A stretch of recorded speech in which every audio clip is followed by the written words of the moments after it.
आज का जो हमारा टॉपिक है वह है ब्लड सर्कुलेशन।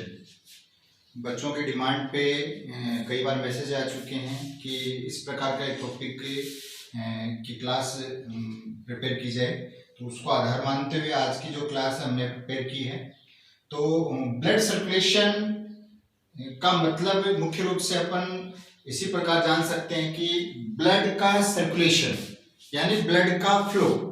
तो ह्यूमन बॉडी में यदि अपन ब्लड के फ्लो की यदि अपन बात करें तो ह्यूमन बॉडी में ब्लड का फ्लो जो रहता है वह मुख्य रूप से हार्ट के अंदर से रहता है, यानी थ्रू द हार्ट ब्लड का सर्कुलेशन रहता है। और इस प्रकार के सर्कुलेशन के लिए मुख्य रूप से एक प्रकार का जो सर्कुलेशन रहता है वह तो बॉडी की डिमांड को पूरा करता है, और दूसरे प्रकार का जो सर्कुलेशन है वह उस ब्लड को प्यूरिफाई, और अल्टरनेशन वर्ड में अपन इसको ये भी बोल सकते हैं ऑक्सीजनेशन ऑफ द ब्लड के लिए इंपॉर्टेंट रोल प्ले करता है। तो ब्लड सर्कुलेशन का मतलब यही है कि मुख्य रूप से बॉडी के अंदर ब्लड का फ्लो होना, this is called blood circulation. मुख्य रूप से ब्लड सर्कुलेशन को अपन दो पार्ट में डिवाइड करते हैं। पहला है पल्मोनरी सर्कुलेशन, देन नेक्स्ट है systemic circulation. Pulmonary circulation, pulmonary word मुख्य रूप से जो आपका लंग्स है उससे रिलेटेड है। तो हो सकता है कि पल्मोनरी सर्कुलेशन वह सर्कुलेशन जो लंग्स के अंदर से होके जाता हो। देन सिस्टमिक सर्कुलेशन वह सर्कुलेशन है जो मुख्य रूप से बॉडी सिस्टम या बॉडी ऑर्गन्स की डिमांड को फुलफिल करता है। इस प्रकार से ब्लड सर्कुलेशन को दो भागों में अपन ने डिवाइड किया है, पल्मोनरी सर्कुलेशन और सिस्टमिक सर्कुलेशन। सबसे पहले इस सर्कुलेशन को समझने के लिए सबसे पहले हमको मालूम होना चाहिए एनाटॉमी ऑफ द हार्ट। तो heart is a hollow muscular organ and it is divided into 4 chamber.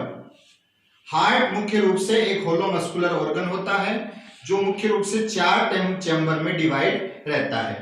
Then first chamber is called right atrium, then left atrium, then right ventricle and left ventricle. These are 4 chamber and these 4 chamber form complete heart structure। इसके बाद अपन यदि बात करते हैं तो heart के अंदर कुछ वाल्व्स भी पाए जाते हैं।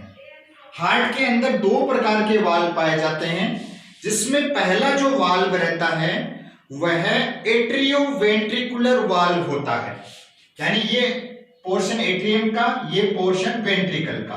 तो इन दोनों के बीच जो वाल्व पाया जाएगा उसे अपन बोलेंगे एट्रियोवेंट्रिकुलर वाल्व, और इनके अलग अलग नाम भी होते हैं।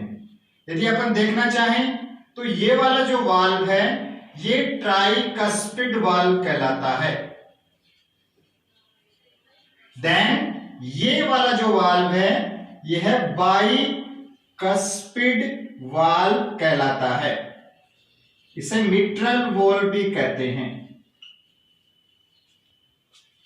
यानी ये दो प्रकार के वॉल्व कौन से वॉल्व हो गए? एट्रियोवेंट्रिकुलर, यानी एट्रियम और वेंट्रिकल के बीच पाए जाने वाले वाल्व एट्रियोवेंट्रिकुलर या एवी वाल्व कहलाते हैं। इसके अलावा दो जो वाल्व हैं वो मुख्य रूप से पाए जाते हैं। एक जो वाल्व रहता है वह तो पाया जाता है आपके राइट वेंट्रिकल के आगे, एक वाल्व है वह पाया जाता है लेफ्ट वेंट्रिकल और आर्टरी के बीच में। यानी लेफ्ट वेंट्रिकल से आयोटा निकलती है, तो इन दोनों के बीच जो वाल्व पाया जाता है उसे आयोटिक वाल्व कहते हैं, और ये वाल्व पल्मोनरी वाल्व कहलाता है। यानी यह वाल्व वह वाल्व है जो मुख्य रूप से राइट वेंट्रिकल और राइट वेंट्रिकल से निकलने वाली ब्लड वेसल के बीच में पाया जाता है। तो ये एक प्रकार का नॉर्मली जो भी हार्ट का स्ट्रक्चर है उसका जो एनाटॉमी है वो हो गया। अब बात करते हैं अपन सबसे पहले पल्मोनरी सर्कुलेशन की। पल्मोनरी सर्कुलेशन वह सर्कुलेशन होता है जिसमें हार्ट से डीऑक्सीजनेटेड ब्लड लंग्स में प्यूरिफिकेशन के लिए जाता है और प्यूरिफिकेशन के बाद में प्योर ब्लड वापस से हार्ट के अंदर आता है। ये कंप्लीट प्रोसेस कहलाती है पल्मोनरी सर्कुलेशन। जनरली यदि अपन blood supply through the heart की यदि बात करते हैं तो मुख्य रूप से सबसे पहले यहां पर ब्लड आता है, यहां से ब्लड इधर फ्लो करता है, ऐसे ही लेफ्ट एट्रियम में ब्लड आता है और नीचे की तरफ फ्लो करता है।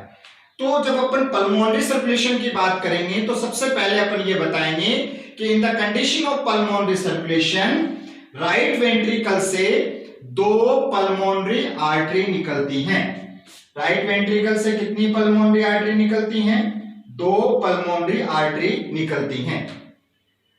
ये दोनों पल्मोनरी आर्टरी राइट वेंट्रिकल में मौजूद डीऑक्सीजनेटेड ब्लड को कैरी करके कहां पर लेकर जाती हैं?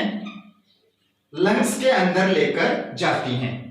यानी एक जो आर्टरी है वह तो राइट लंग में चली जाएगी और एक आर्टरी लेफ्ट लंग के अंदर चली जाएगी।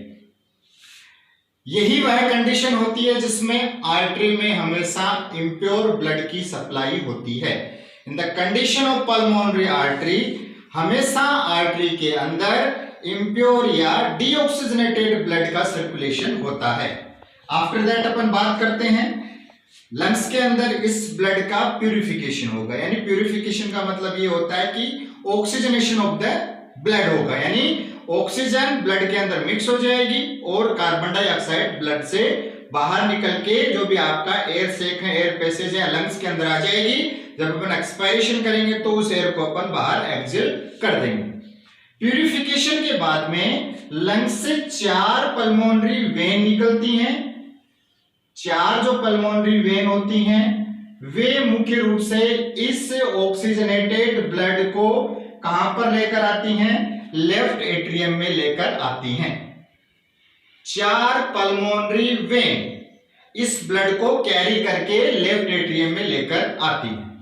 ये पूरा सर्कुलेशन पल्मोनरी सर्कुलेशन कहलाता है।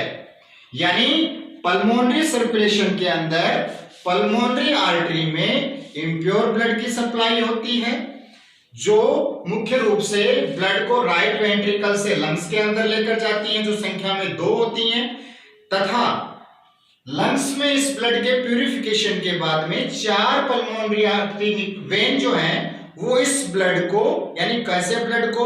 प्योर ब्लड को लेकर लेफ्ट एट्रियम में लाती है। इस पूरे सर्कुलेशन के अंदर पल्मोनरी वेन में प्योर ब्लड और आर्टरी में इम्प्योर ब्लड की सप्लाई होती है, जबकि पूरी बॉडी के अंदर आर्टरी में हमेशा प्योर ब्लड रहता है और वेन में हमेशा इम्प्योर ब्लड रहता है। दूसरी बात करते हैं अपन सिस्टमिक सर्कुलेशन की।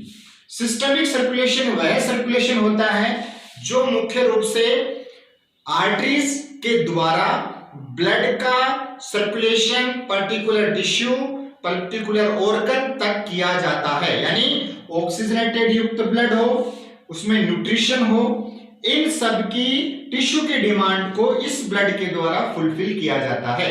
यानी सबसे पहले लेफ्ट वेंट्रिकल में जब ये ब्लड आ जाएगा, देन लेफ्ट वेंट्रिकल जब कॉन्ट्रैक्ट होगा तो यहां से आयोटा के द्वारा आयोटा आगे जाके सब आर्टरीज में डिवाइड हो जाएगी और इस ब्लड की कंप्लीट सप्लाई हर एक टिश्यू सेल तक होगी। इस पर्टिकुलर सप्लाई में इंपॉर्टेंट रोल प्ले करती हैं ब्लड कैपिलरीज, जो मुख्य रूप से जंक्शन का फॉर्मेशन करती हैं आर्टरी के एंडिंग पोर्शन में और वेन्स के स्टार्टिंग पोर्शन में।